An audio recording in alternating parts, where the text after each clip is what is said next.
औरत जी शराफत आहे रोही ताज मथे ते रखण घुर्जे। कुरान हुकुम क्यो पर्दे जो लाजिम आ हुकुम ही मञण घुर्जे। कुरान हुकुम क्यो पर्दे जो लाजिम आ हुकुम ही मञण घुर्जे। औरत जी शराफत आहे रोही ताज मथे ते रखण घुर्जे। न्याणिन जे मथे ते अरबी नबी खुद चादर पंहिंजी पाक रखी। न्याणिन जे मथन ते अरबी नबी खुद चादर पंहिंजी पाक रखी। इन शान शराफत खे समझी पो शर्म जी छांव वठण घुर्जे। इन शान शराफत खे समझी पो शर्म जी छांव वठण घुर्जे। कुरान हुकुम क्यो पर्दे जो लाजिम आ हुकुम ही मञण घुर्जे। महबूब मुहम्मद जी ज़ौज अध इल्म नबी जो आयशा। तारीख़ अमा आयशा जी पढ़ी किरदार उन्हीअ ते हलण घुर्जे। तारीख़ अमा आयशा जी पढ़ी किरदार उन्हीअ ते हलण घुर्जे। औरत जी शराफत आहे रोही ताज मथे ते रखण घुर्जे। औरत जो निशान हया आहे ऐं मान ऐं शान हया आहे।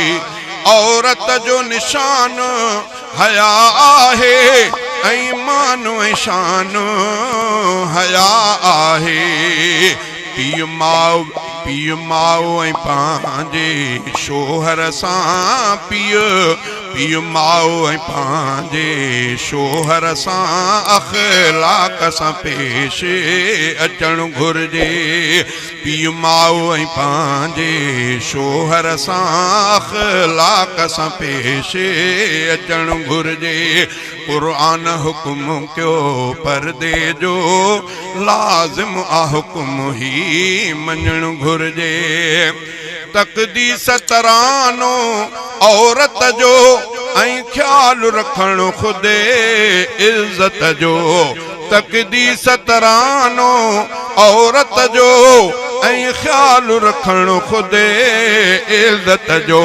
हर वक्त ज़िक्र ऐं फ़िक्र में रही अल्लाह जो ख़ौफ करण घुर्जे।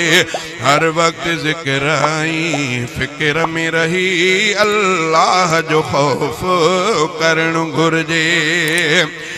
कहीं जी न कजे का कहीं जी न कजे का गिला ग़ीबत पाड़े में न कंहिं सां कजे नफ़रत।